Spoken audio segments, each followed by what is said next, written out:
enough from the heathens. Got will, got fight, got pride, got reason. If they wanna go eat, then you know I'm gon' feed them. If you're coming for me, hope you're ready for a demon. नमस्कार दोस्तों, mystery knowledge में आपका स्वागत है।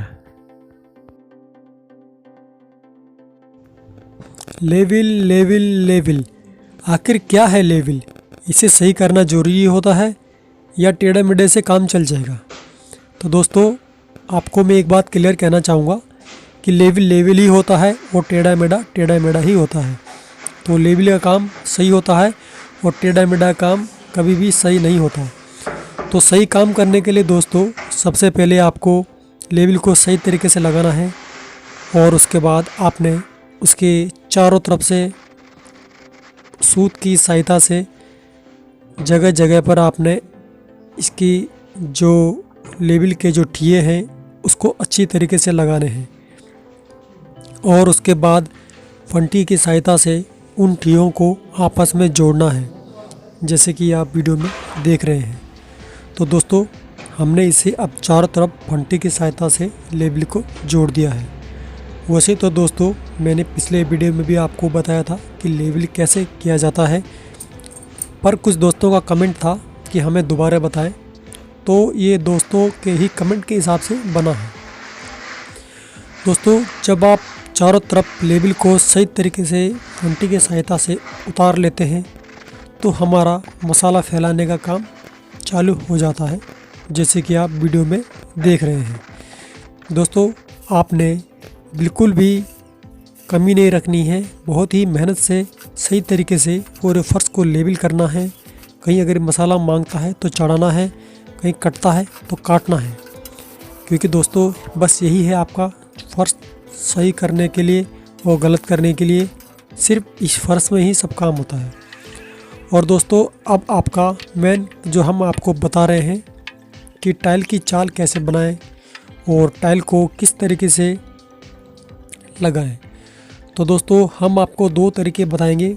सबसे पहला तरीका दोस्तों, जब आप टाइल का गुनिया सेट करते हो तो सूत की सहायता से भी आप टाइल का गुनिया सेट कर सकते हो। इसको आप दोनों तरफ से चेक कर लें। यदि आपको डाउट हो तो आप इसे हल्का फुल्का एडजस्ट कर सकते हैं। इससे आपकी जो टाइल की लाइन है ये बिल्कुल सीधी रहेगी। जो आपने टाइल का जो गैप दीवार की तरफ दिया है वो बिल्कुल सही तरीके से बराबर रहेगा। यदि दोस्तों आपने सूत की सहायता से नहीं किया है तो एक तरीका मैं आपको और बताऊंगा। जो ये लाइन है, इस लाइन को बिल्कुल सही किस तरह से करें, क्योंकि दोस्तों यदि आपकी लाइन तिरछी रहेगी तो आपको बड़ी दिक्कत आएगी, क्योंकि ये दोस्तों ये चारों तरफ भी लगनी है और इसका गुनिया बिल्कुल सेट होना चाहिए। यदि कमरा रेंच में है तो इसकी कटिंग आपकी एक तरफ की हो जाएगी। तो दोस्तों, रेंच की कटिंग कैसे की जाती है इसके बारे में मैंने आपको एक वीडियो बनाया है, आप उसे ज़रूर देख लेना। तो ये तरीका था दोस्तों कि सूत की सहायता से आप इसका गुनिया सेट करें। और दोस्तों, अब बताते हैं आपको दूसरा तरीका जिसमें आप डायरेक्ट टाइल से ही गुनिया सेट कर सकते हैं। बस दोस्तों, आपने ज़रा सा इसमें ध्यान रखना है, जो इसका गुनिया है वो बिल्कुल भी ख़राब नहीं होगा। तो दोस्तों चलो अब चलते हैं इसकी गुनिया की ओर। तो गुनिया को लगाने से पहले आपको हमने पहला तरीका सूत से बताया, अब दूसरा तरीका टाइल से बता रहे हैं। आप दीवार की साइड में एक लाइन पूरी इस तरह से बिछा लें, जैसे कि हमने बिछाई है। आप बिल्कुल इसी तरीके से एक लाइन बिछा लें। और दोस्तों, बस यदि आपकी ये लाइन बिल्कुल सही हो जाएगी तो आप अपने आप ही आपका गुनिया सही हो जाएगा। तो आपने क्या करना है, यदि आपकी टाइल एडजस्ट करनी है तो आप फिर हल्की फुल्की इन टाइल को एडजस्ट करके सीधी कर लें। तो दोस्तों, मेरे हिसाब से सबसे पहले आप सूत लगाएं और आप डायरेक्ट भी टाइल लगा सकते हैं। अब दोस्तों, हम इसको अब पक्की करते हैं। अब पक्की कैसे करते हैं, तो दोस्तों आपने घोल बनाना है सीमेंट का, वो ज़्यादा गाढ़ा ना हो। यदि आपका घोल ज़्यादा गाढ़ा होगा तो आपको बिठाने में दिक्कत आएगी। और दोस्तों, जब आप टाइल लगाते हो तो आप एक टाइल का छोटा सा पीस ले लें और इसकी सहायता से इसके ऊपर घुमाते रहें, ताकि आपका जो ऊंचा नीचा जो लेवल है वो बिल्कुल सही हो जाए।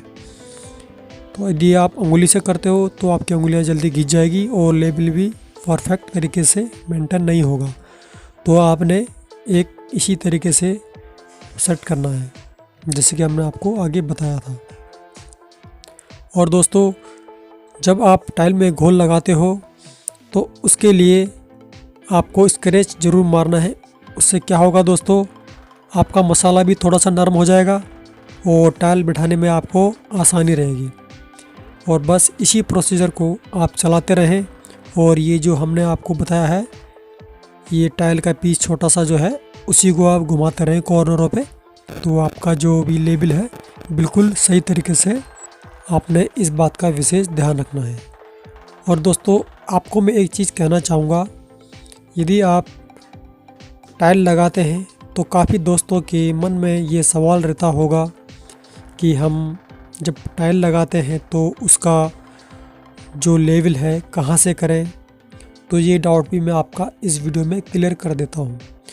दोस्तों, वैसे तो अधिकतर फर्श लेवल पर ही होते हैं, पर कुछ फर्श ऐसे होते हैं जिसमें हमें ढाल देना होता है। तो दोस्तों, सबसे पहले क्या होता है, यदि आप डबल स्टोरी यानी छत पे काम कर रहे हो तो जो आपका जो डबल स्टोरी का जो सेट है उसका ढाल भी आपको बरामदे का भी आपको निकालना पड़ता है। और दोस्तों, मैं आपको थोड़ा सा बीच में रोक के एक चीज़ बताना चाहूँगा कि कुछ टाइलें गोल होती है या गहरी होती है, कुछ उठी हुई होती है और कुछ गहरी होती है। तो आप इसका विशेष ध्यान दें। ये टाइल आपको कहीं लगाते हुए आ जाती है किसी वजह से, वैसे तो हम चेक करते हैं, बाहर से भी चेक करके लाते हैं, फिर भी यदि किसी वजह से लेबर से कुछ कमी हो जाए और आपको हाथ में वो टाइल पकड़ा दे तो आप इसको जांच के तुरंत इसे निकाल दें। अब हमें इसे निकालनी पड़ेगी दोस्तों, क्योंकि ये बीच में से सही नहीं है। यदि हल्की फुल्की होती तो हम उसे एडजस्ट कर देते। तो दोस्तों, अब आते हैं दोबारा मुद्दे पे जिसकी हम बात कर रहे थे। तो दोस्तों, जब आप बरामदे का जो आप ढाल लेते हो तो उसके लिए आपको थोड़ा सा अंदर के फर्श से डाउन रखना होता है, ताकि जो बाहर का जो बारिश का पानी है वो आपका अंदर कमरों में ना आए। तो सबसे पहले दोस्तों, आपने क्या करना है, जो आपका बरामदा होता है उसको लेबल कर लें कि आपने कितना कितना इसको ढाल देना है। दोस्तों, मसाले की जो थिकनेस है वो ज़्यादा मोटी ना रखें, 1 से 1.5 इंच के बीच में रखें, क्योंकि दोस्तों उससे आपका फिर जो डोर का जो हाइट है वो कम हो जाती है। तो इसके बाद अब हम टाइल लगा के दिखाते हैं कि ये टाइल अब कैसी लगी है। हमारा टाइल का काम भी अब पूरा हो चुका है और हमको आपको जो बताना था वो भी लगभग पूरा हो चुका है। अब सिर्फ थोड़ा सा रह गया है इसकी साइड की कटिंग। तो दोस्तों, साइड की कटिंग के बारे में हमने वीडियो बनाया है, लेकिन फिर भी जब बनाई है तो इसको भी बता ही देते हैं। तो आप बिल्कुल अच्छी तरीके से सारी टाइलों को दीवार के पास से नाप लें और उसके बाद आप जो नाप के हिसाब से कटिंग कर लें। दोस्तों, इसमें कुछ नया नहीं है, बस नाप से ही कटिंग करनी है। यदि तिरछी है तो तिरछी कटिंग हो जाएगी, सीधा है तो सीधा कटिंग हो जाएगा। क्योंकि दोस्तों, मेरा उद्देश्य आपको बारीक से बारीक नॉलेज देने की होती है, तो इसीलिए मैंने आपको ज़्यादा समय लिया हो तो इस चीज़ के लिए मैं आपसे माफ़ी चाहता हूँ, क्योंकि मैं बारीक नॉलेज देने वाला चैनल है। तो हम इस चैनल के माध्यम से आपको कुछ ना कुछ चीज़ इसमें सीखने को ज़रूर मिलनी चाहिए। दोस्तों, यदि आप हमारे इस चैनल में नए हैं तो चैनल को सब्सक्राइब भी ज़रूर कर लें और बेल का बटन दबा के उसे ऑन कर दें, ताकि हमारी हर वीडियो आप तक पहुंच सके। दोस्तों, हमारा मकसद आपको बारीक से बारीक नॉलेज देने का है।